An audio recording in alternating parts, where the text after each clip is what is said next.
Okay, here's the magic. This is the magic room. What's kind of interesting is that I do my nurse support groups from this computer system, so they'll sometimes see my guitars in the back. I say, you need to see the front end. This is the magic right here. And so when I'm getting ready to cut a tune, typically what I'll do is I'll have in my mind one of you guys.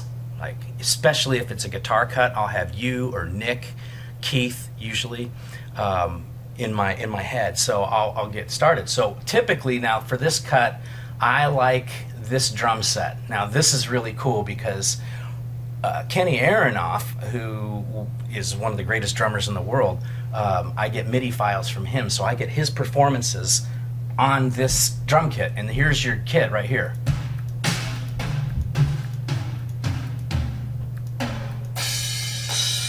And this is actually a guy named Hugh Padgham who did the recording of these drums, and then it goes into a file, so I can have a drummer without having the whole system. So I'll use the files and the grooves that Kenny provides me. And so here's your cut. This is the actual. It's actually a drum loop, but it's not a drum loop. It's actually a performance, but I loop it. You can see right here. I'm only using one measure of drums, but I like the feel of this cut for the whole set of it. So now I'm just going to record the guitar. So basically, you start with a drum track first. Yeah. Honestly, I don't always use the drum track. I'll start like this from time to time. Literally. And then here's the part.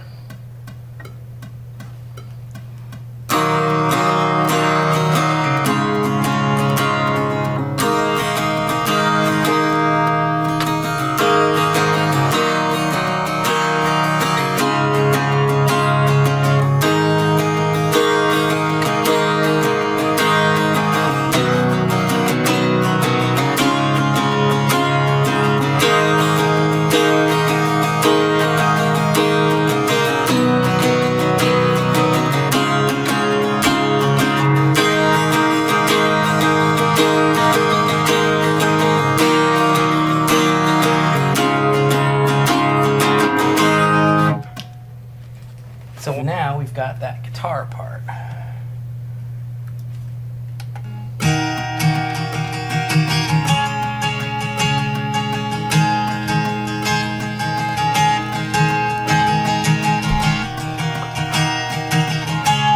And so we'll assume that I've now gotten that guitar part done and another acoustic guitar part, which is what I wanted to have two of.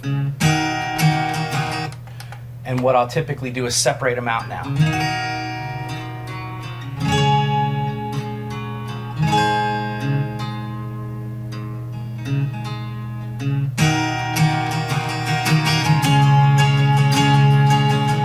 Now I'm going to add the drums. Because I've already put the drums in, now we can add them.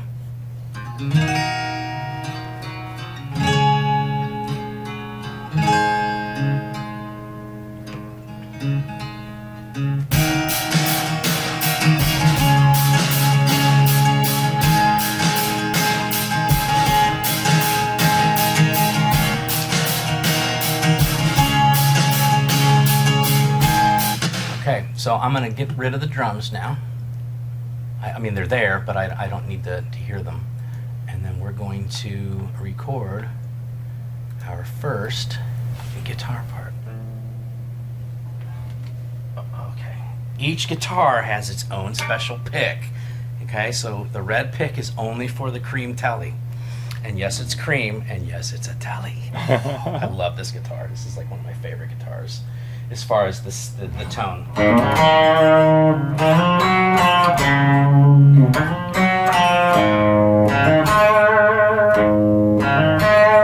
That's the melody that was in my head when I started this cut, and I was like, okay, so I didn't know if I wanted to do it, you know, it's like. And I just kind of like that slide up.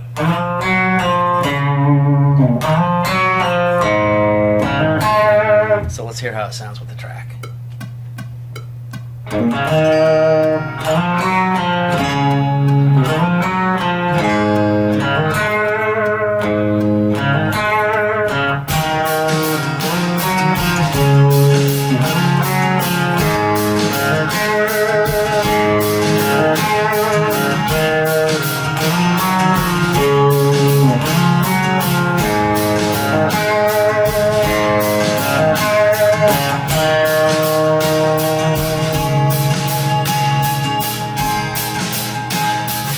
So that guitar part's done. Now I'm going to double it.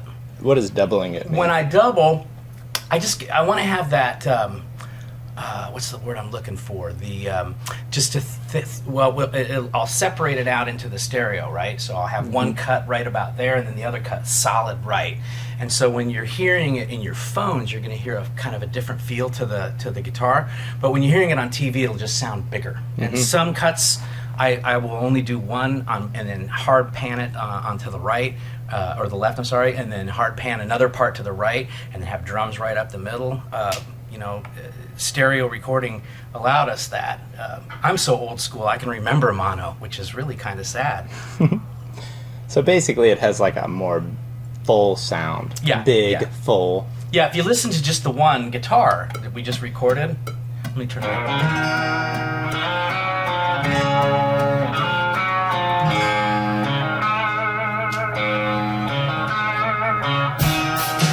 Now listen to it when you got both in there.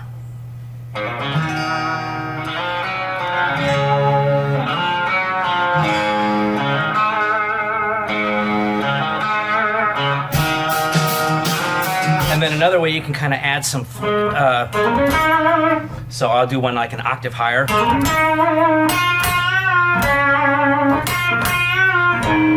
Whoops. It takes me a minute. So I can do like a part that goes above it.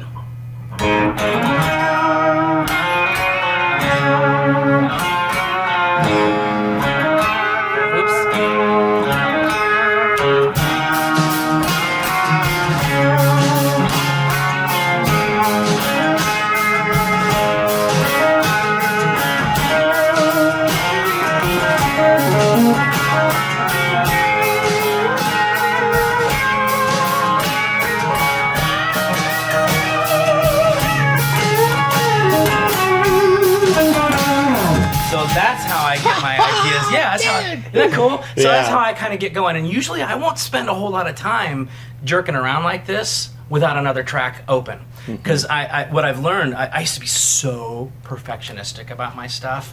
And I'll tell you what, there are more mistakes on my music now than there's ever been, but it's coming from here. So that's why I do my best not to get too crazy playing solos. So it's like, okay, now I'm in that mode, so I need to record the bass right now.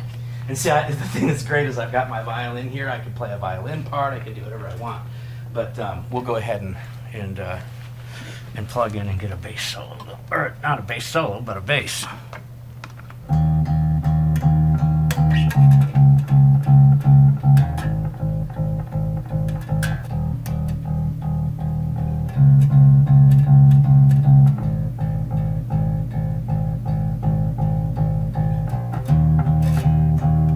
Oops. And that'll go with the drums, so I'll just solo those up real quick so we've got that as well. So where's that cut?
There's the bass track. That's done.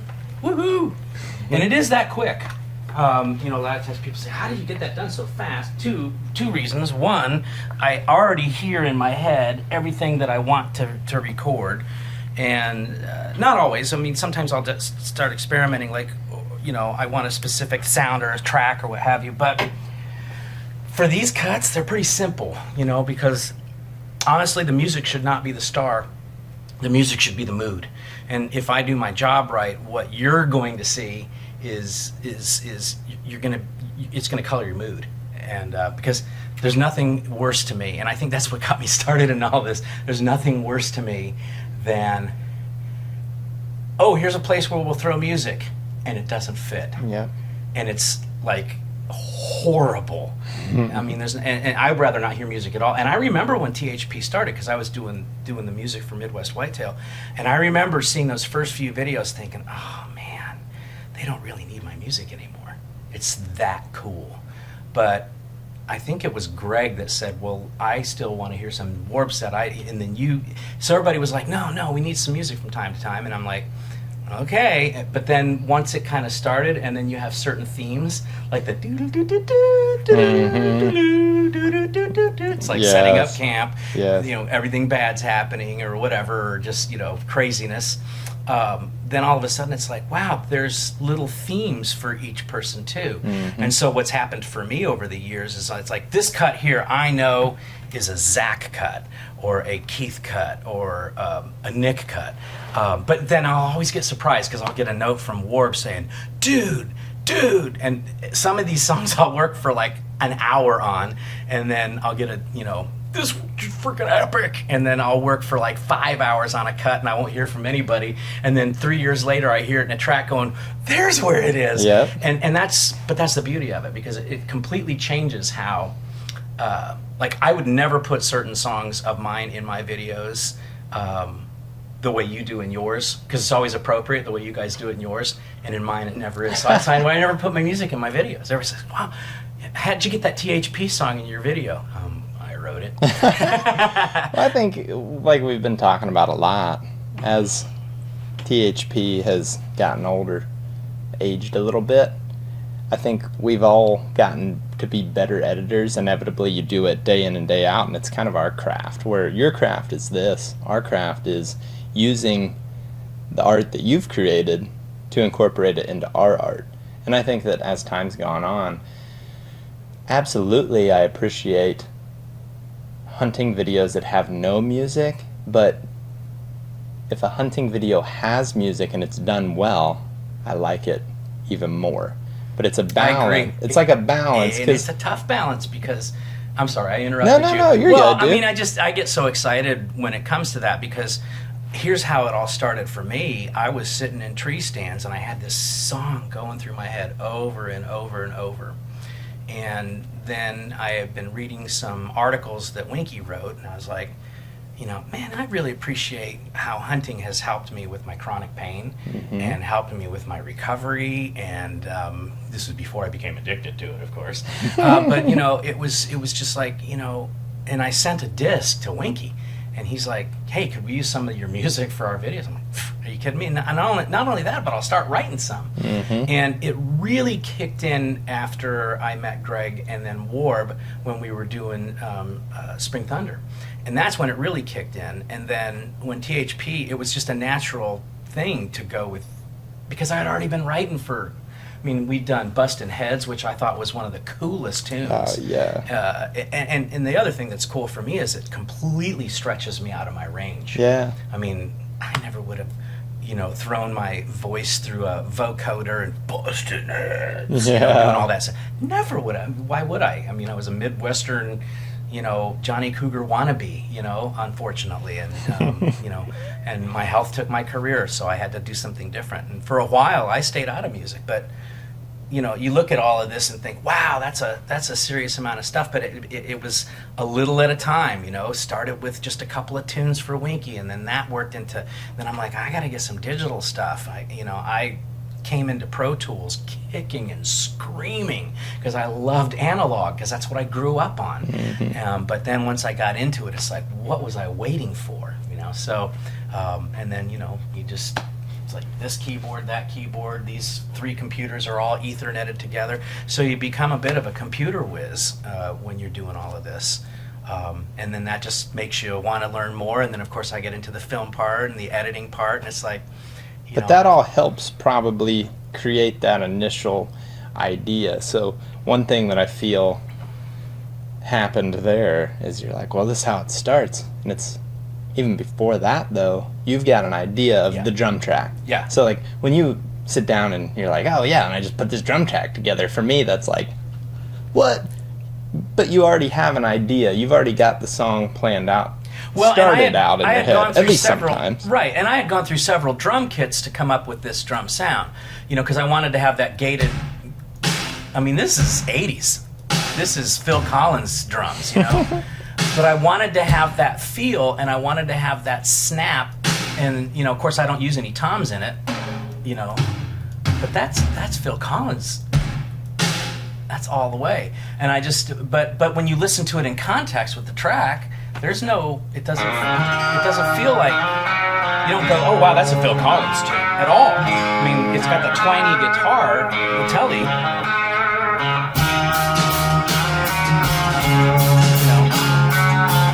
And now that we've added keyboards, now you got that beautiful, oh gosh, there's just nothing to me better than the sound of those keys. Let's see, let's put those in there and solo them up, man.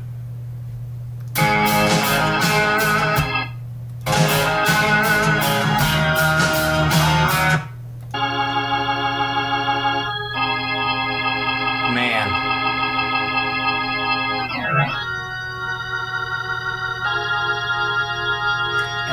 And that's your B3 right there.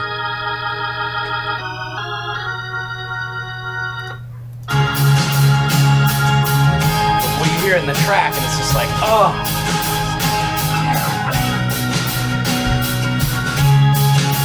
Now we got the solo in here.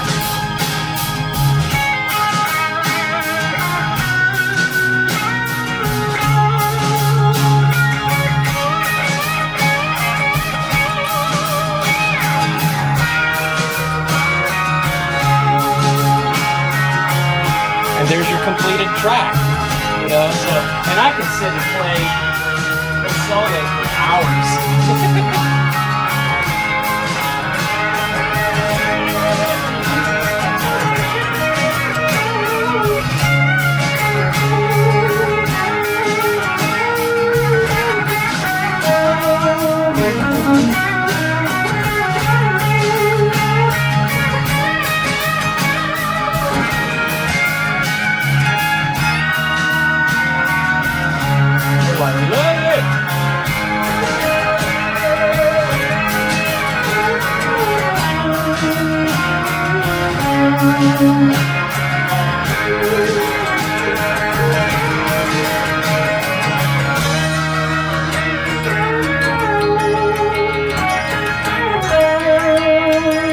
Now we'll get that nice wood sound.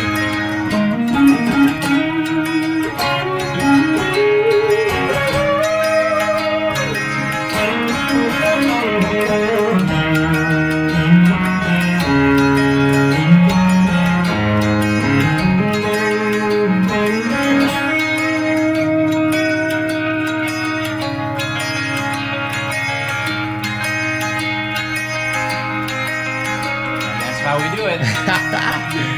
Oh man, that's so sweet. I got those goosebumps again. Yeah, I do too. I love that's what that's the other. Isn't that cool? Yeah. Well, you sure do. And that's the other thing. A lot of times people say, "What music do you like to listen to?" And this is not arrogance or well, it is ego, of course, because I love to play. But I usually like to listen to what I record for a couple of days after, and then now we move on to the next one. Mm-hmm. But I love to, like, I'll go in the truck, make sure the mix is right, and you guys know how many times I'll send you a mix, and then 2 days later I'll say, here's the final mix. Yeah. And, you know, because I like it to be right, and, you know, I guess I'm more perfectionistic in the mixing end of things because I want everything to balance really nice. But like that little mandolin part. And the other thing that I like about working with you guys is that I can throw stuff to you that's really easy for you to edit. You know, there's that little part at the end. You might use just that for a part. Yeah. Cool. And then we might edit in just that little middle 8 with a guitar solo, or you might have just the organ playing. And you know, that's what I love about doing stuff for you guys, because you know what I can do, I know what you can do, and with it, and it's magic. Yeah, man, and I think that that's what's so cool is you have a vision with a mood, you set the mood with the music, and again, some folks will say, well, I don't like music in a hunting video, and I can understand that, but to me, the way that we've evolved into using music in a hunting video isn't necessarily for the hunting part, it's for the storytelling. Right. How do we tell the story of the mood in that moment? And then when it's hunting, yeah, let's listen to the birds chirping, the buck grunting. You know, when the buck's coming in, a lot of times I like either very little music or low volume music or none at all.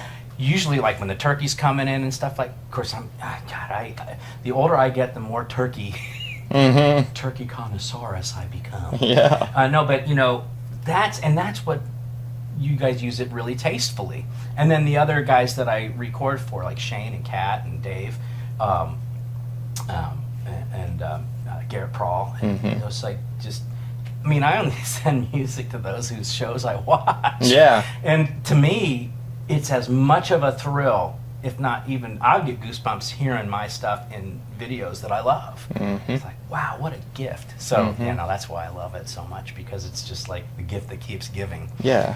But yeah, hearing music at certain parts, it's not necessary. But when, you know, I mean, gosh, I mean, Warb's got a face made for some of my tunes when he gets that, you know, and it's like, doo, doo, doo, doo, doo, you know, or whatever. I mean, when Grant flew over the fence, that was a no-brainer. I had this dumb clarinet thought process in mind,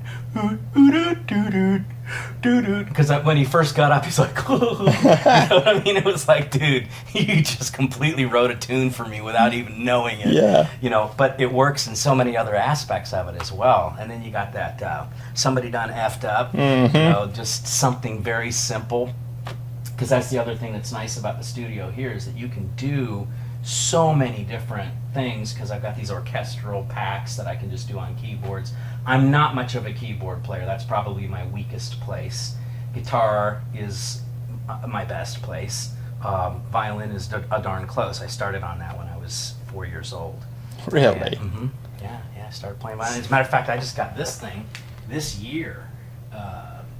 This thing is unbelievably cool. As you guys know, during turkey season, that's all I did was play this. And you get the...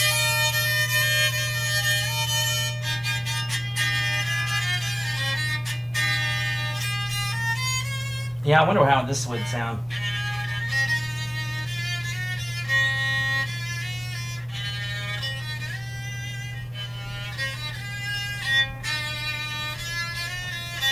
That might sound cool on this cut. It sounds so sweet. Isn't that cool? And, Yeah. and, you know, it's electric, obviously, so I plug it in. But, you know, I can plug it into my Marshalls. I can plug it in, and it'll sound like...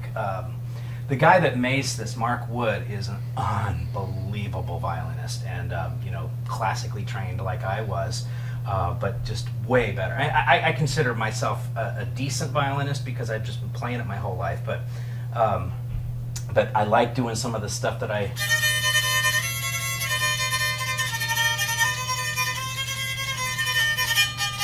You know, and you get those cuts. You know, so, but yeah, this thing has been a really cool thing for me, because I'd always wanted an electric violin, and this thing plays like a dream. So, you know, and it's just simple. And, yeah. So. One thing that we've been talking about a bunch, too, that I think is kind of interesting in the relationship between editor and music creator is you have a vision and an idea of what mood that's going to set. Yeah. And then as soon as we hear it, we start thinking, ooh, this will fit in for exactly this time. And like you said earlier, there's times where it might be a couple years. It might be only once every couple of years that we Right. fit a tune. And that's actually one of the coolest parts to me is there's always gonna be something, and there's some of the ones that you go back to often as an editor because you really like how it sets that mood, and it kind of is almost valuable in the repetitive way where it's like, okay, you know what we're going for at this point. Absolutely. If you're hearing somebody done effed up, you know that somebody done effed up, you know? So that's pretty hilarious. Well, the thing that I love about this, too, is the names of the tunes, right? So, like, somehow, you know, here's Mindy, who's like the sweetest person in the entire universe.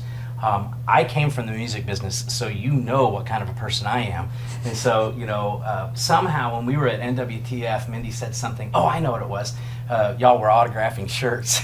And she said, and I was putting the little clipboard, you know, so you guys could autograph. She goes, it's much easier if you go up the bottom. And I said, oh, Mindy, really? And then Greg heard it, and so you know what happened there, and Mindy obviously. So, of course, the next tune was called Mindy Likes It Up the Bottom. So my favorite one, Ted and I were hanging together when we were hunting in Mississippi. Ted goes, yeah, Warp said, oh gosh, another song from RYSER. I wonder what it's called, Ted's Asshole? So the next song was called Ted's Asshole. And so, you know, but the names of the tunes are really not very reflective of what kind of tunes they are. They're usually reflective of what we're doing. Yeah, but it's actually great, and it makes it easy to remember which one you're looking for. Again, if the name is, I mean, sometimes it is really along the lines like, what's the one? Ted, the one Singer about misplaces a gun. That Ted. There's one Ted. There's a couple with Ted does something. Yeah, and that's a violin piece. Yep, and that kind of has like a feel of, if I remember correctly, if I'm thinking of the right one, it has kind of a feel of that upbeat, but kind of like maybe something's going wrong or something goofy's happening, and you can place it in that moment. So it's, I don't know, they somewhat match still. Yeah. Even though they're goofy names that aren't necessary. I love doing that, but you know, honestly, the other thing that I enjoy about it is, you know, like you said, there was one old gem from way back. I mean, this is before I had digital; it was all analog, and Ted had it in one cut, and it was like, oh my God, that is so perfect for what you did there. I called him. I said, where did you find that old fossil? Because we've got what 700-800 cuts. Oh yeah, Easy. I mean, back to, I think the first folders I have are back in like 2014, which is Midwest Whitetail days. Maybe even actually 13. Yeah, sounds I'm right about around 12 or 11 on my master computer, and I've got them saved, you know, in various places, and I've even got a stick in the lockbox because, you know, these are important cuts to me. You know, they're a part of, you know, it's, for lack of a better way of saying it, it's sort of the soundtrack of my own life too. Yeah. You know, because, you know, when I had surgery last year,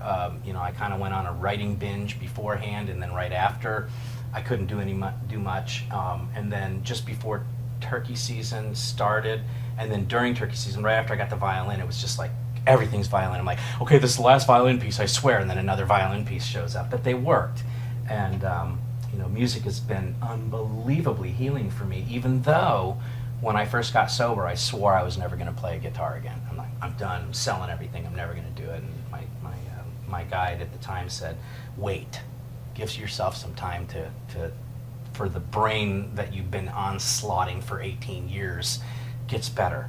And you know, I really had the erroneous belief that I needed to have narcotics in order to write.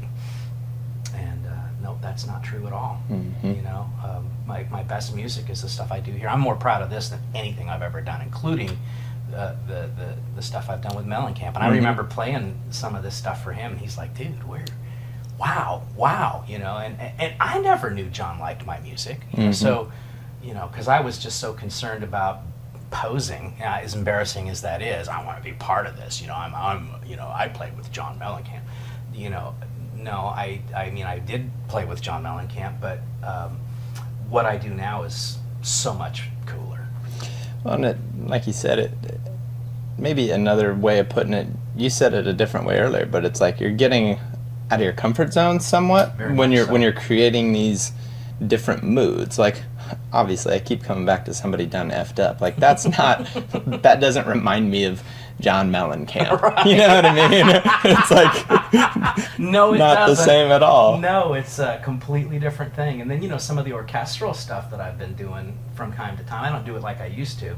I think the whole, all the music in the hunting industry went to that for a little while. Kind of like everybody had a red camera, Yes. And that's part of it. And my music reflects some of that as well. But I think probably in the last 3 years, I've been, for lack of a better way of saying it, to my THP roots, right? Basic guitars, basic drums, basic violins, keyboards. I love the B3, and that's my Pink Floyd influence. It's pretty darn clear that David Gilmour is a huge, huge influence, but I'm also big influenced by Rush. And so, and then every once in a while, like Nick loves that Texas feel. Ted loves Culture Wall-ish type stuff, so it's like, well, what can I do that'll, and then I'll throw it together and Ted will be like, dude, that's what I was thinking, so it's like touchdown, score. Yeah, that's satisfying. It really is, Yeah. it is. And then, I'll throw something over to Catman and he loves, some of the more organic stuff and it fits his videos, right? And then Dave, every once in a while, Dave's not a music guy at all. And he'll say, hey, you mind if I use such and such a tune for, I'm like, are you kidding me? I love hearing my stuff on your show. So it's like, how cool is that to be able to attach that to a wide variety? And, I'll get comments. I'll look at the comments. People say, hey, love the music. Some people don't like it. I get my haters too. And I just don't care about that part of it. I used to. I used to focus on, the bad, when we were touring, what were our reviews? RYSER blew the Moody Blues off stage tonight. Yeah, that's us, man. We're badasses. And then, Jimmy RYSER really needs to go back to school and quit his day job. Why did they not love me? All that crap. And believe it or not, getting sober took care of that problem. Yeah, you just quit worrying about it. I heard somebody say one time, hey, what other people think about Jim RYSER is none of Jim RYSER's business. And I thought, you know what? I like that. At first I was kind of offended. I'm like, well, see, it sure is my business. I need to know. No, I don't need to know anything. The only thing that's important to me is what my bride thinks about me, what my family thinks about people me, you what love. my friends think about me, and the rest of them. I don't mean this in a mean way, but it just, their opinion doesn't count. Yeah. I'm not gonna. I don't take the bait, and that's nice. Yeah. I used to take that bait. You don't love me. What can I do to earn your love? And who cares? Yeah. Who are you anyway? So. Well, the one that pops into my mind, it's like sometimes people just don't get it. Either. Like one time, I was making a video of a hunt with Colin and Keith. And God, I love Colin. Oh yeah, it's just such a character. He totally is. But that's kind of also a play in all this. Is like when you have a different character, you pull different moods due to different characters. And like in this one, this particular video intro that I was working on, Colin turns to whoever's filming. It must have been Keith filming, and Colin and I were carrying guns and. Colin just turns to Keith. I'm walking in the background, and Keith zoomed in on him, and he says something like, "Gangsters move in silence." And then you had just sent us a song where you were like rapping about turkey hunting, and I put it in there and montaged it, and dude, the amount of comments that just like clearly it had went over everybody's head. The whole thing was a big joke. Of course. But when he said that, I was like, this is the perfect use of this song right now. Gangsters move in silence. And I'm pretty sure that's a lyric from a rap song already. Right. If not, I mean, not surprising if it would be, but... Well, when I did that little rap, I didn't even know what song I was copying. It was a Drake song or something like that. And then I did a Teddy Boy Ted rap. Yeah, that's what it was. That's what it was. That. That's what it was. It was Teddy Boy Ted. Yeah. And right after Pop, Colin pop, says pop, that. just acting like a white rapper. That's Yep. what I did it on purpose to make it sound like Goofy. I was trying to be a cool but uncool because I'm white rapper. Only Eminem can pull that off. Mac Miller too. I'm a Mac well, Miller. that's true. fan. That's true. Yeah, but I was Vanilla Ice, Vanilla RYSER. Wow. Yeah, I can't rap. But again, it's like you can't please everybody. No. Obviously, some people didn't get that, and that's fine. The people that did get it though, They got it. They got it. really They thought it understood. was Yeah. funny, and I Yeah. think that's the beauty of it all too. Is, when you're creating this art, we're creating a video that is also a form of art. I think you have to at some point be like, okay, there's gonna be people that don't like this, but I like it. And like you said earlier, when it's from the heart and it's something you really When it's enjoy, your truth, you can't question it. yeah, And you can question it all you want, but it's not going to change anything about me. yeah, And that's cool. Mhm. Yeah, and I think that's what makes the marriage of what I get to do with you guys so special. Because there's nobody else that I have that towards. It's like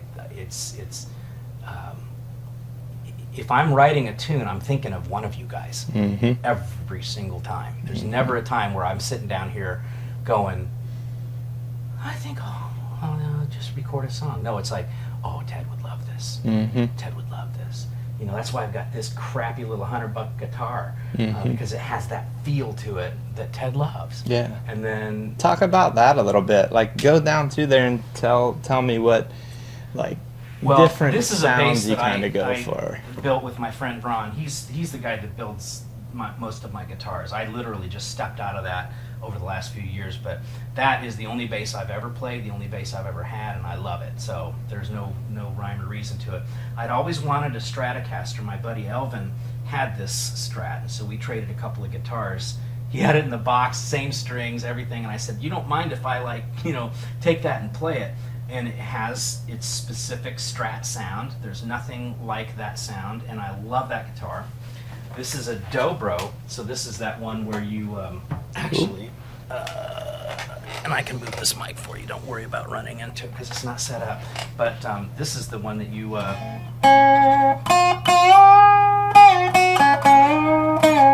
out of tune. Oh, badly out of tune.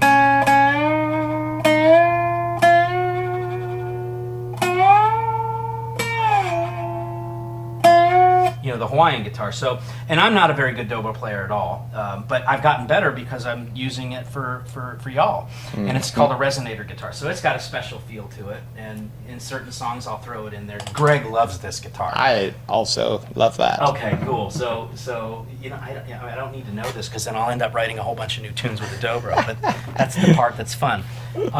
This is a real special guitar to me. The Telecaster, which is what I recorded this latest tune with. I used to play shows every year at Doc Turner's, and Doc was responsible for restoring my spinal cord so that I could walk, because I had spent a lot of time in a wheelchair younger. But having spina bifida and all the surgeries I've had as a result of it gave me a lot of problems. So Doc really saved me. And this was from the last year that I played before he passed away. I bought this after I played his gig.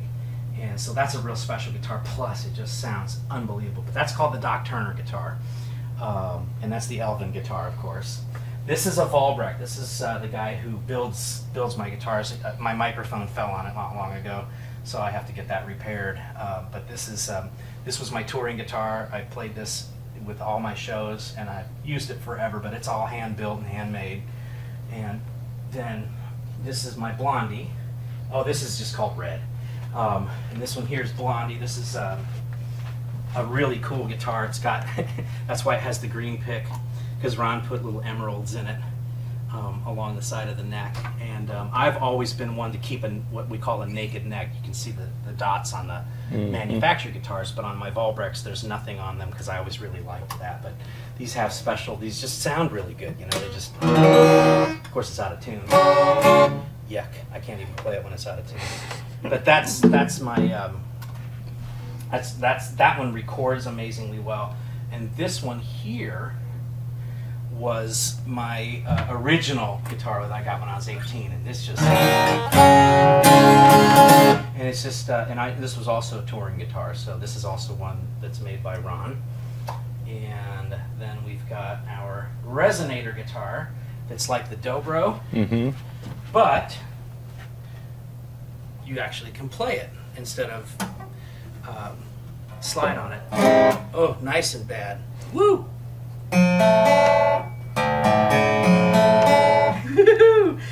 You can tell I don't always play it, but yeah, that's out of tune. But anyway, that's got that feel, that sound to it. And then my what I call my Ted guitar, because it's, you know, I took it to Mississippi and Ted played it with me. But it's got that real parlor guitar sound, and it's got cool.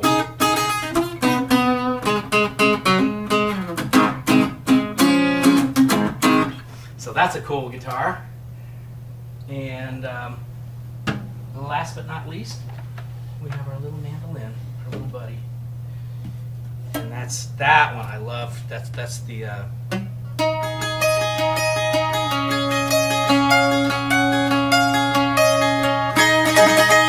that's got that special sound that I'll put in the background. Greg likes this instrument a lot, so I typically think of Greg a lot when I'm using the mandolin.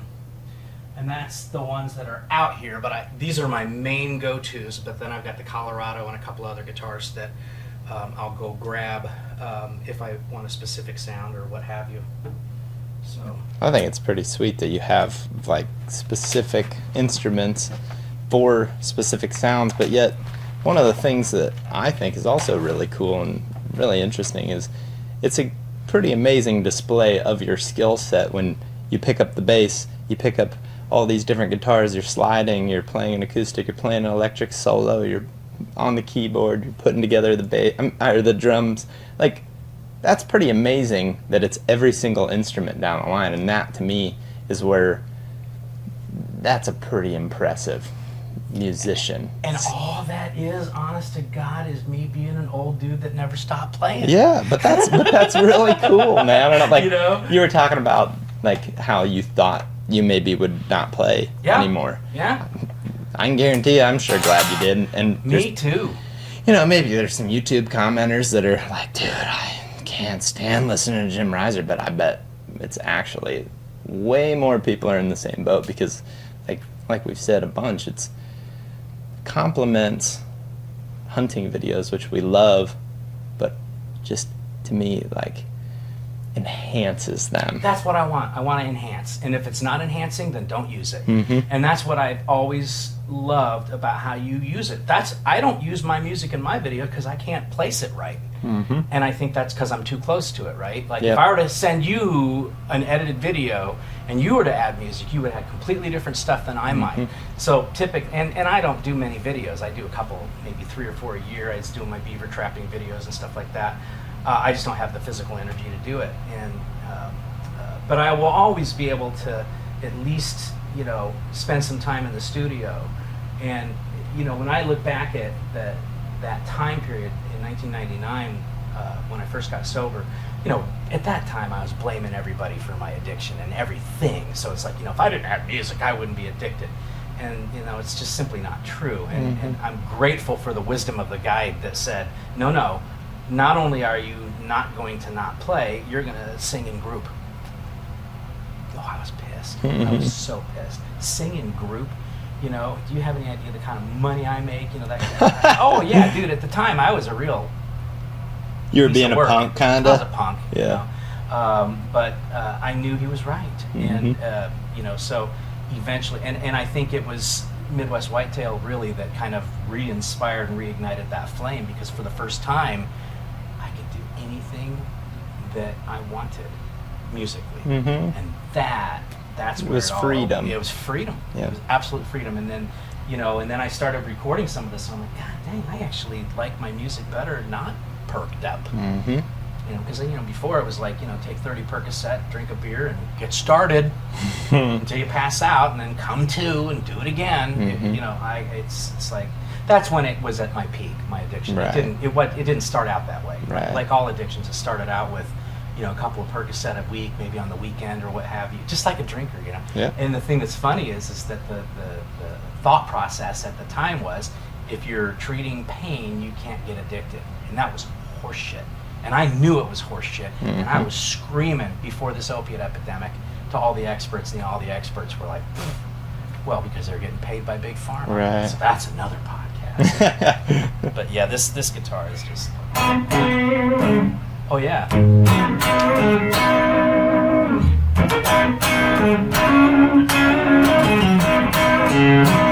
As a matter of fact, that's how that song got written, because that's one that you guys like a lot. So I think I was jerking around in the studio. I might have been sitting in on a group and just, oh yeah, that's cool.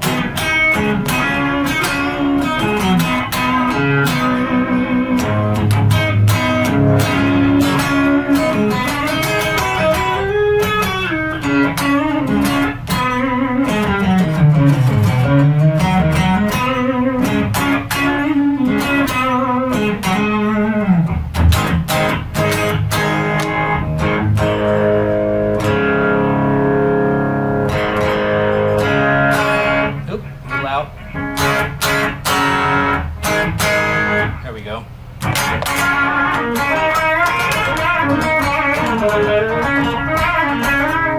Yeah, those are, my fingers are so like tender right now because I hadn't done a whole lot of work. During turkey season, I didn't do a ton of guitar work, but it's like, wow. I get out of shape quickly, but I get back in shape quickly. Oh, yeah. You've been playing for so long. Yeah. I mean, that's you do it in your sleep. pretty sweet. I think. So go there's ahead. your musical part of things,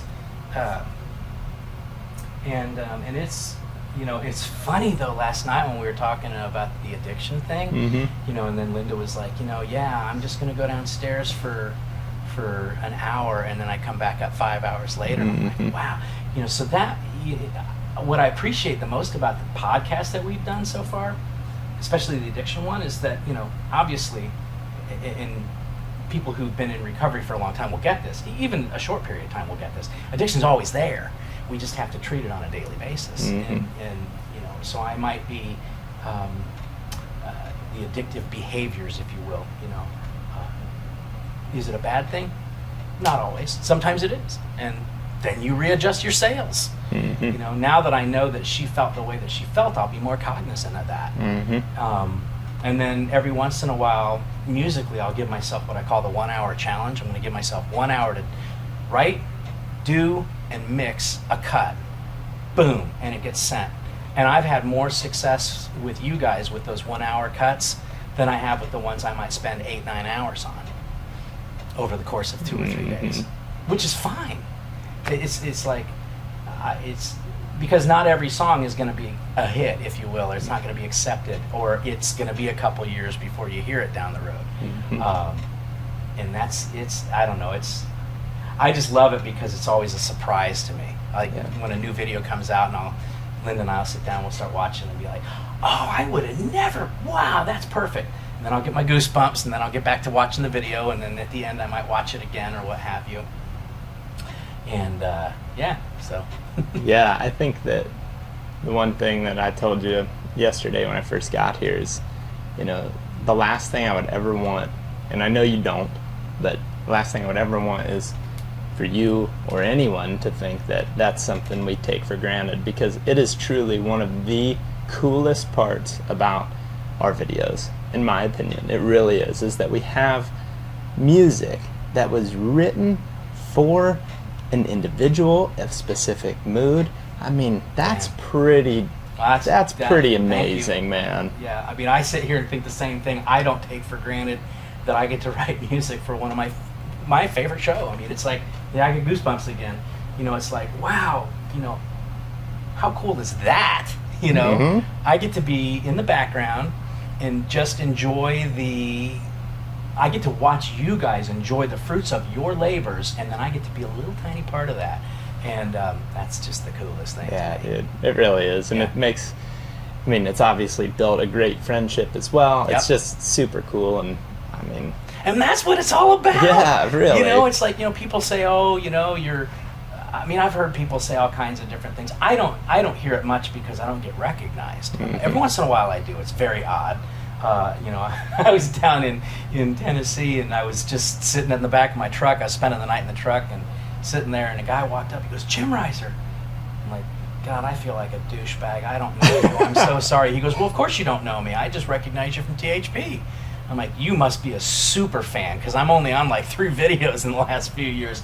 But he's the sweetest guy, and we developed a great time talking, and he said, "Yeah, I was going to come hunt here in the morning, but I'm not going to. I hope you get a bird, you know." And I'm like, "Well, come on out anyway. There's plenty of land here." And now we text each other every turkey season and check in, and he's always invited me to go hunting on his private, which I think is very kind. But I'm like a lot of us. My ego sadly sometimes lies in, I gotta get a public bird. There's just something special about that. Once you do that, it's kind of hard to match. Yeah. And but anyway, I remembered going through that when my record came out in 1990. I had the longer hair, and when I was a kid, I was bullied and made fun of because I had to wear diapers till I was 6 years old, and then I had the ostomy, and bowel control was an issue off and on, and then so I got made fun of a lot. So when somebody was looking at me, my original thought is, "What are you looking at?" And I didn't have the fisticuffs to back it up. I wasn't going to get a fight because I had all these physical issues. But I was mad, and so I had some friends around me that were protectors, if you will. So I was like that little toady, "Yeah, you want to mess with me?" I don't know if I was that bad, but but when I started getting recognized for music, I remember this guy was looking at me at the state fair, and I'm like, "What are you looking at, man?" Because I was enough of an adult to be able to say, "Hey, back up what you're looking at." And he's like, "I'm so sorry, I just wanted to get an autograph." And I'm like, "Oh my God. Wow." And so that changed for a while, and then I kind of had this time period. Me and we were doing some shows with Hall & Oates, and so Daryl and John and I went to see a movie, and people were coming up to me asking for my autograph, and Daryl's like 6'4", right? And Daryl's like, "Well, this is kind of cool," and they were huge at the time, but in Indianapolis I was bigger because of the big hype that went around the record. And so I was like, I'm sitting there, sitting in between Daryl and John watching a movie, and it was a very surreal experience. And of course, they've gone on to become legends, and my legend lives in a different way now. But you've gone on to be a legend as well. You definitely have. I'm a legend in Indiana nursing. I will say that. That's a gift. That's another podcast too. But no. Then the record kind of dropped off, and then I changed and went to school and cut my hair and all that stuff, and so I'm not recognized anymore, and that's okay too. As a matter of fact, I was so surprised when I got recognized as a THP guy, and then Catman and I have done some videos, and Cat and I were hunting one time, and these guys followed us around, and it's like weird, so. But I appreciate it, and hunters are a different breed. They truly want to meet you, and they truly want to shake your hand, and they truly want to experience the joy that is so clear in THP videos, because you watch that, you want to be a part of that. Yeah. You want to hang out. And everybody says, "Are you guys like that in real life?" And I sometimes will comment, "Yes, they are. What you see is what you get." And that's another thing I love about THP. Yeah. Well, and it also just makes the relationship that we have work even better, is because it's so easy to know what we're like from the videos. You watch the videos, you're able to be like, okay, this is going to fit in. You make the music that fits that mood. It's just so, it's fun. It's something that, you can't take for granted, because think of all the other examples over the years that we've talked about that it's just like, ooh, that just doesn't fit. That's not the mood that I feel when I'm hunting. So therefore, I don't think that it fits. Well, it's not like there's a lot of really great royalty-free music out there, and some people can't afford it. Right. And I get that too. And then there's music that I hear on some of the other shows and going, "Oh God, I can't touch that." But that's okay. I don't have to. I'm only as good as the single guy that I'm doing in this studio.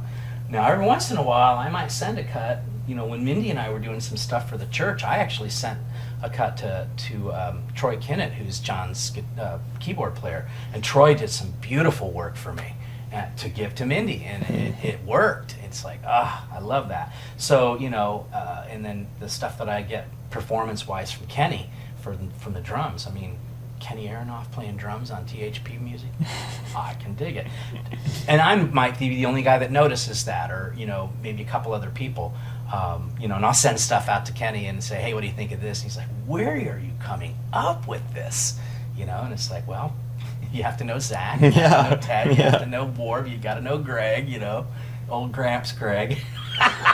That was one of my favorite videos, by the way. With the reading mean comments? Yeah, when you read comments, it was so good. Because it's like, you got to be pretty creative to come up with some of those mean comments. Yeah, and who are you? Yeah. Who hurt you?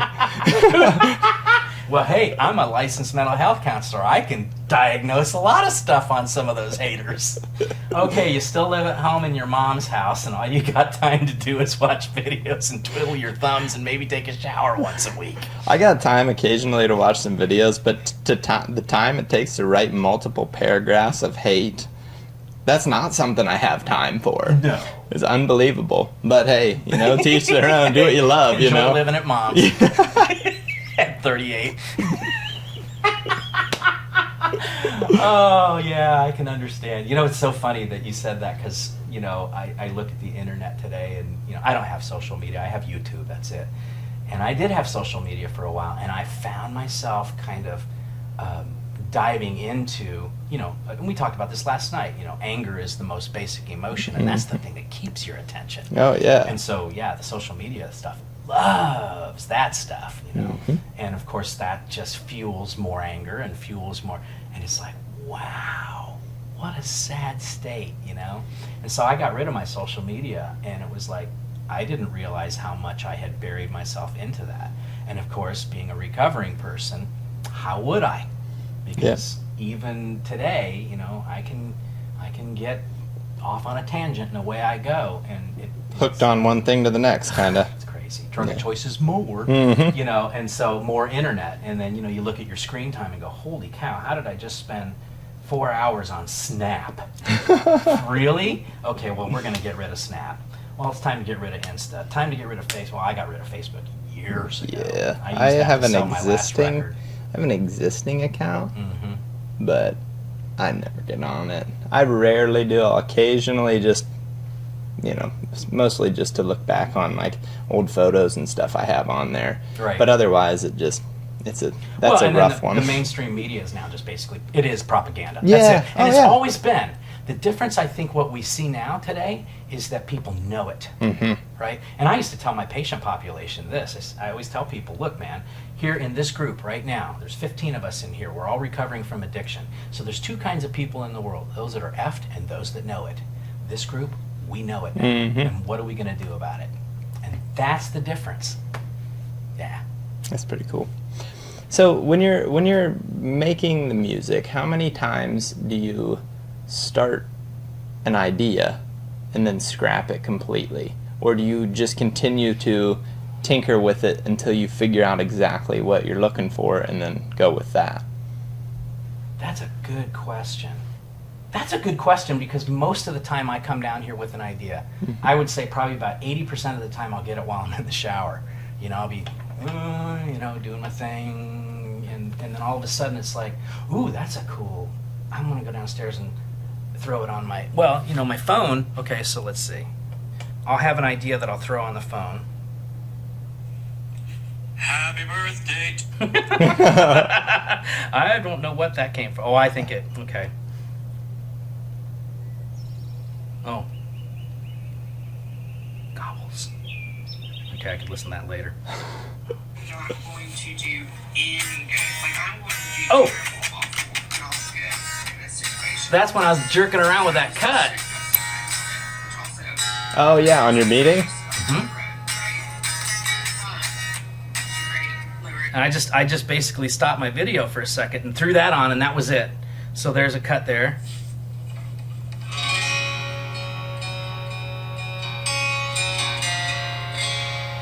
So there's a cut that was an idea that never got used. It's like, yeah, whatever.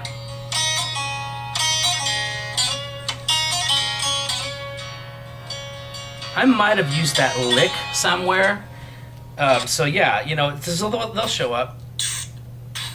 It's always embarrassing when I do my beatboxing. Oh yeah. Now let that go. Let it go. I was doing a song about go woke, go broke, and son, that ain't no joke. I must have taken some bait from somewhere. Oh gosh. But that just goes to show, like,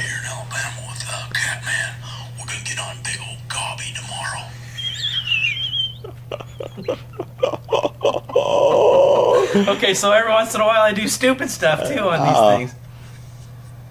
Okay, here.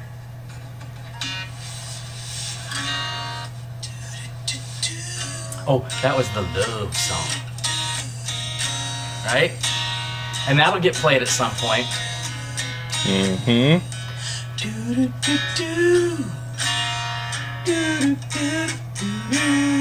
So that became, because it was when your Frog Love was going on. Mm-hmm.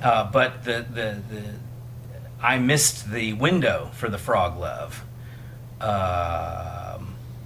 But sometimes, like in Frog Love, for example, that's one that's inspired by something that's already been on the video. Right. But you know that in the future it'll pop up again. So absolutely. Like, Yeah, Little Frog Love.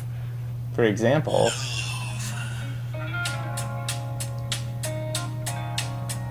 it's like, you know what's going to happen is when you show little clips of Jake and Crystal's marriage. That's exactly what I was going to say. It's like when there's a THP wedding, there you go. That's when it fits. Squeeze me. Yeah. 'Cause that's a total Jake moment. Really. And a Crystal moment, Yes, too. totally. Oh, Jake. You know, so yeah, it's you know, and it's interesting because, you know, Greg really inspired my ability to kind of get outside the box because, you know, I had written the Midwest Whitetail theme. Yeah. And of course, he started using other tunes and it was somebody else's tunes. And I'm like, ugh. So he pushed me without him knowing it. Mm-hmm. It pushed me into, well, I'm going to try to beat that theme. And then I do an orchestral thing and then he'd have some other thing. I didn't realize that he was looking for that. You know what I mean? And Greg's pretty good at pushing people creatively. without knowing that Yeah. he's doing it. I mean, you know, it's like, I was excited because I got to film Greg. I'm like, I get to film, you know, he's the main guy for Midwest Whitetail, cameraman, and I get to film him. So, but, you know, it's basically take any port in the storm when we're, but, you know, but what an inspiration to have. And we all push each other. No, yeah. It's amazing. So what are some of your favorite songs that you've done that pop up in videos? Like when you think of, right off the top of your head, you're just like, oh man, or even just in recent years, what are some of the ones that you really like seeing pop up? Or moments even in videos. I think that's something that people would want to know that watch. Anytime there's something that's not normal, like the skunk, you know, oh yeah, the fart song. Yes. Right? Yes. You know, that's all my vocal, just doing nothing else but poo-poo and, you know, of course, anytime there's poop, I'm... Because it's me. You're laughing. Yeah, well, because I had to, you know, when I got late onset Crohn's, that's what finally took me out. Because I've already got a neurogenic bowel, so once I got late onset Crohn's, all health issues went to bed, you know, because I can't predict anything, and it's just been that way ever since. But the reality is that, you know, all of the shame and all the stuff that I dealt with as a kid, because I had a neurogenic bowel, went out the door because now I had a real excuse. Because denial being what it is, spina bifida wasn't enough of one. Go figure. So anyway, so yeah, that's where all that comes from, and plus it really it gets Mindy, you know, when I walk in there and go, you know, and hey Mindy, you know, you cut one on the turlet this morning, and I heard you. You know, It just makes her uncomfortable. it does make her uncomfortable. Oh, it does, and that's why you keep doing it. That's me. It's like that's. I'm like that's, sandpaper. Yeah, it's enough to egg you on. So the moment that that one came into the light for me is I always thought that song was hilarious, right? The title of the one that starts with is Mindy's Morning Surprise. So obviously you also get her with the name as well, just to make her feel uncomfortable yet again, which is great. But the first time I ever used it was when we were muzzleloader hunting and I was introducing people. So then I've consistently used that now. Yes. If I'm introducing people and it's goofy, Yep. so I want to set that mood. So that song's goofy. I Yep. set that mood. Yep. I think that's pretty great. Yeah. Warp said, looking forward to this one. Sent out the pictures of you setting up. It'll be good. Yeah, It's it'll going to be real great. good. So favorite tunes. You know, I'm gonna have to get in the file and look. Yeah, do it. Because I think that would be cool too, just to go through different ones. And another Oh, one, yeah. another one that just came to my mind. That's one that I have used for certain moods. That when it pops up in the right setting, I love it. Is I think your idea originally was for the 5 turkeys in one day. oh yeah. Oh, the I believe it's the Cinco de Mayo. Cinco de Mayo. song. Yeah. So I use that one also whenever I have like Western. a Western feel. So And it's got that whistle. Mhm. Yeah. And I can't whistle like that today. It was just that one moment that I was like, man, I'm pulling this off. that's hilarious. Yeah. No, I it's like, you know. Yeah. It was just that moment, and I was focused, and it worked. But let me find a couple. Yeah, that's a great cut. Yeah, I wrote that one for Crystal. Actually, it was after we hung out at NWTF. Yeah, and Ted's Dead Pilot. Oh, this is. Yeah, that's totally. Oh yeah. This is a great one for. Anytime, it's kind of this feel. This is how I always explain it to you. It's like something's dumb's happening, and we're We're getting ready to walk into it. yeah, what a couple of dorks, you know. And it's so good for that. Yep. Nick's little. Oh yeah. Nick's little deer. Nick's little deer. Have you noticed the guy that comments? We should give him a big shout out right now. The guy that comments on every single video right now about Nick's little deer. Literally, No. Nick likes to say he lives rent free in that guy's head. Every single video he talks about the Texas 11 point. So it's like clearly got him bothered. So Oh, that's great. yeah, sorry, bud. Sorry. Sorry, D. Wilkins. Yeah, I like this one. Oh, This one I yeah. had Nick in mind for.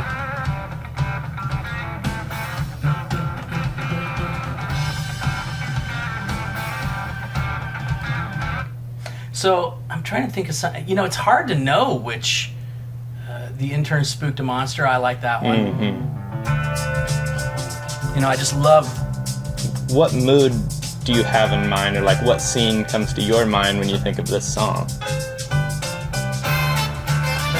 Driving, you know, Keith and you in the seat, doing your thing, going down the road. There's a bug right there. Back up. Oh, you know, and you know that's what I see when I hear this cut, right? And this was a keyboard piece, and I don't play piano very often. Warb on a Ridge, I really like that cut, and that's. See, I have goosebumps with there where it's like, you know, you're sitting there looking at a sunset and you're contemplating after your hunt, good or bad.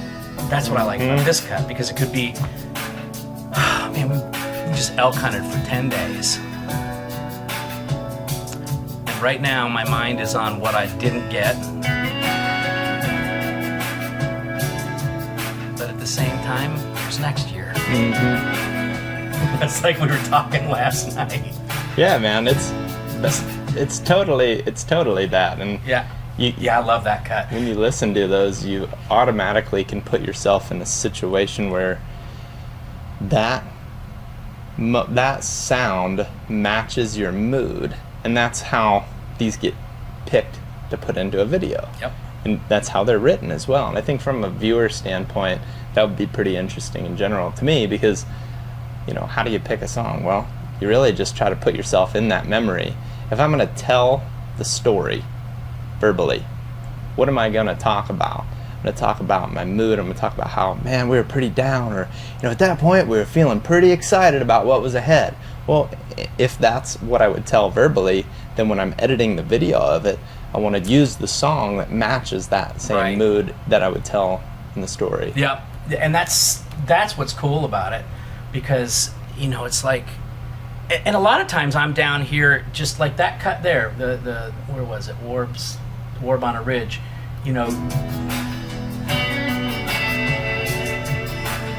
I know, I can tell you right now, when I recorded this, it was very late.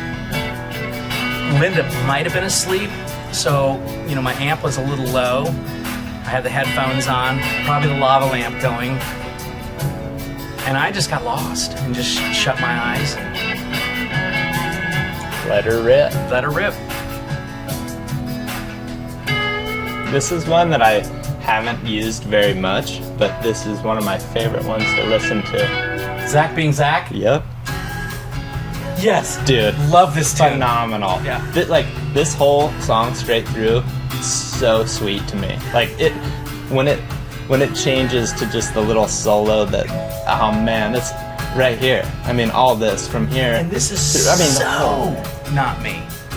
I don't know how it showed up. I mean, I call these gifts from God. I would never rate a cut like this. But the title is Zach being Zach. Right. And I wouldn't have written it without knowing you. It's so accurate, it's unbelievable. I mean, it's so sweet, dude.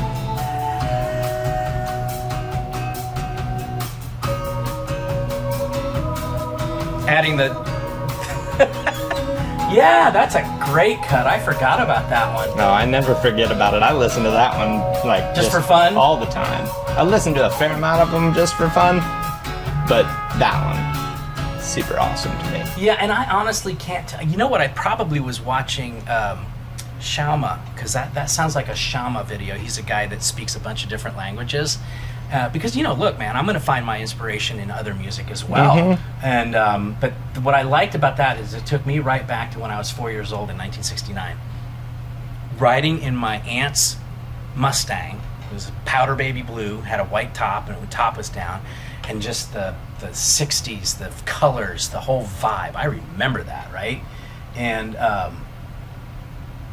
then you got, it's all right, sexy time.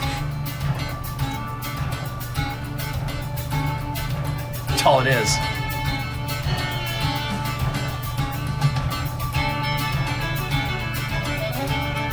Anticipation. Yep. That's what I feel. If I could describe it in one word, that's anticipation. Awesome. Here's some Nicks.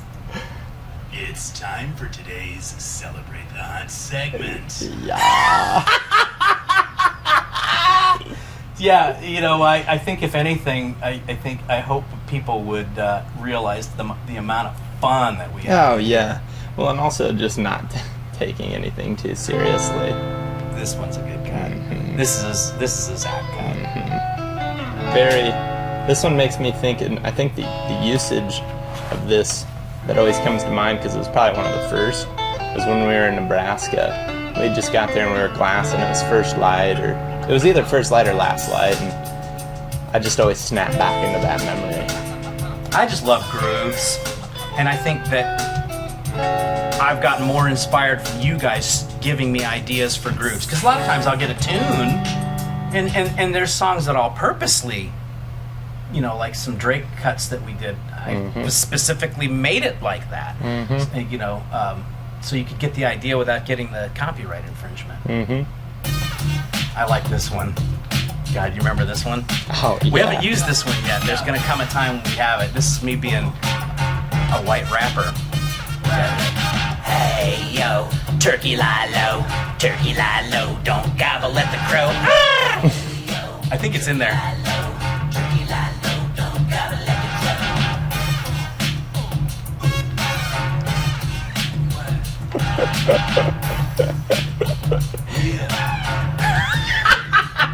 I forgot about some of these cuts. What, Ooh, yeah. This is one of my favorites ever. Mine too. It's just so smooth.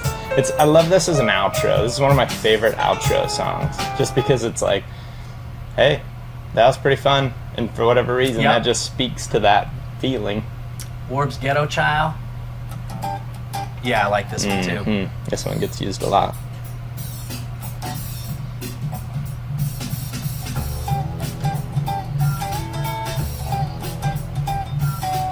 Jake's trumpet groove I really like. Mm-hmm. Yeah, I've done a couple of different versions of that one. This one gets used often as well.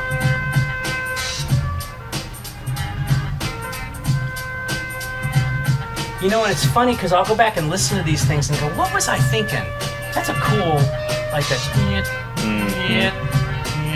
That's all reverse recording. And I did this guitar solo. It's like totally 80s. Uh-huh. Michael Jackson-ish, you know what I mean? Big old Nile Rodgers rhythm popping.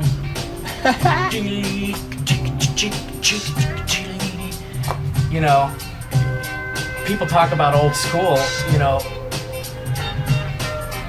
Yeah, that's a cool cut. What else we got?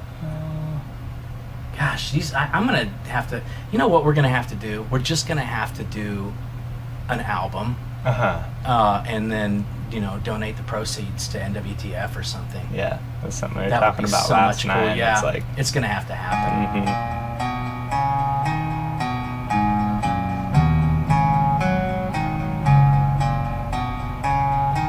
Yeah, you got Catman's face plant. oh yeah.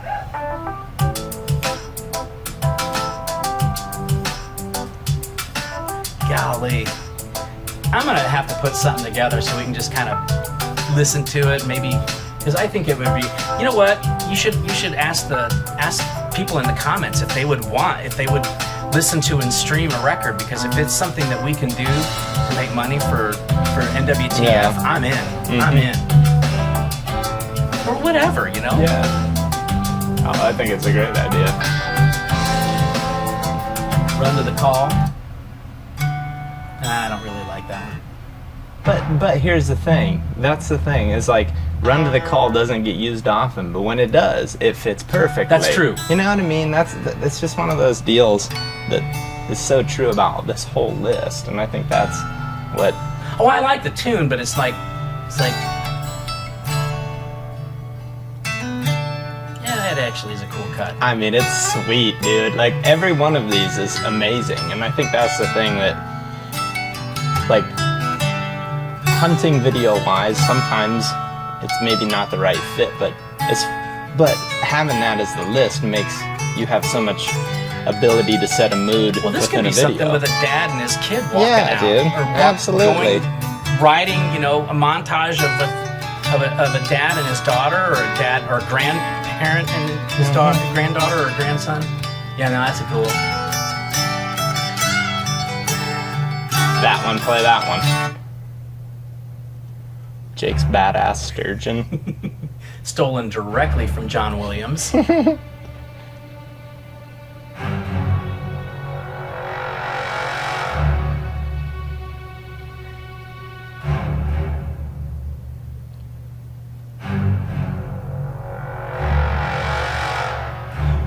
And that's all the orchestral pieces that I've got. All the But that's so specific to sturgeon spearing, too. Yeah. Like, that's where that gets used the most often. But not limited to either. Who knows what's going to fit next? A kick in the shoulder is one that I remember Dylan Hazen always being like, dude, you got to put that one in. He influenced when we were dragging out that buck that we got in New York. Right. We were editing the video, and I had like, a lot of times I'll put like 3 songs, layer them. Mute one, listen. Mute another, listen. And just keep figuring out which one you want. And he's like, you gotta put Kick in the Shoulder. I'll be That's the darned. one. So that's how that was inspired. Wow. There's your song. Warb's Happy Bouncy Rack. Such a good one. This one I always think of as like, I started making the joke a while ago. Right, I where saw it's it like, on the video. It's like, this is I when knew exactly which nothing's cut you were going going wrong. into. Nothing's going right. Warp and Ted's Excellent Adventure. Which one's This is this a good one? one. Oh yeah. This is a good, fun, like.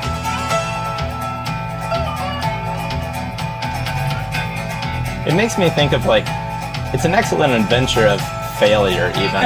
You know what I mean? Yes. It's just like nothing's going right still, Nothing's but gone we're having right. fun. We're walking out of the woods with absolutely nothing but a turkey feather that we've luckily even found. There's no tracks in here. But we're Yeah. having a blast. That's right. Yeah, that's right, man. There's lots of stuff on here. Well, we'll have to see what your viewers wish to hear of. I like this cut. Oh, dude, this one. This is in the elk videos I'm working on right now. Okay. I put a lot more music in those than I've been doing.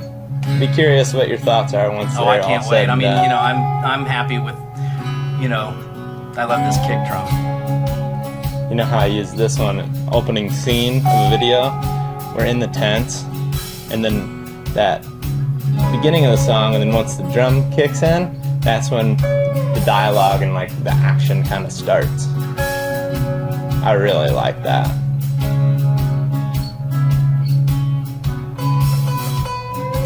This is what I feel when I'm hunting a lot. Right. Is that sound. Right. Or like, I'm trying to think of Well, and stuff that keeps you moving. Zach Swampin maybe is one that's on there that's maybe in the last couple years that it just that makes me feel like I'm hunting. Dirty Swamp. There it Oh, is. there it is.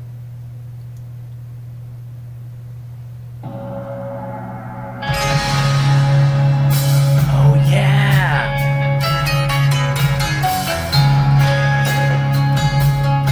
It's kind of like Yeah, this is a Led Zeppelin beat.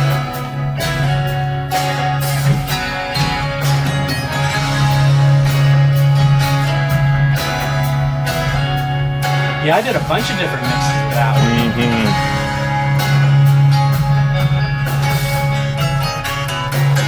This is one that I really like to make a montage out of, like really intense footage. You know, like Yes. like montage of bucks running through a deer drive or Oh, yeah. bulls bugling. Yep, this is another one I love too. Oh yeah. You know why? It's you and Keith. How about that new Jim RYSER tune? Okay, sounds good to me. I remember one of the biggest inspirations that I got to really kind of start focusing more on music was this cut here. I'm wondering where it's. I wonder if maybe this will show up. Yeah. Hi, Jake. What do you know? Come on in, brother. What's up? You gonna be the star now? He is a star. Look at that. Plainfield All-Star Tournament. They won the game. Yep. So this is the song that really turned it around for me to really start being more moodish. Because I sent this to Warb and he flipped. Really? Okay. And that's the one that really turned. I mean, I got goosebumps now because I haven't heard it for a while.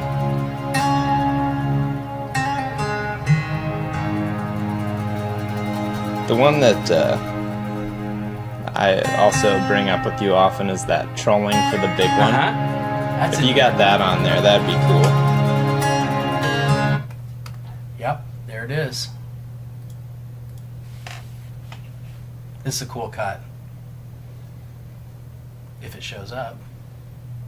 I made a segment of a elk video, or maybe even just a teaser for an elk video with that, and I was like, yes, this is the one. This fits perfectly for what I want. Just the intensity. Well, come on, let's hear it.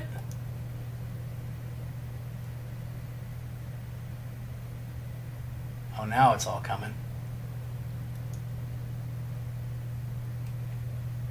It's somewhere on here. Of course, we won't get to hear it. Let me see if I can. There That's it is. it.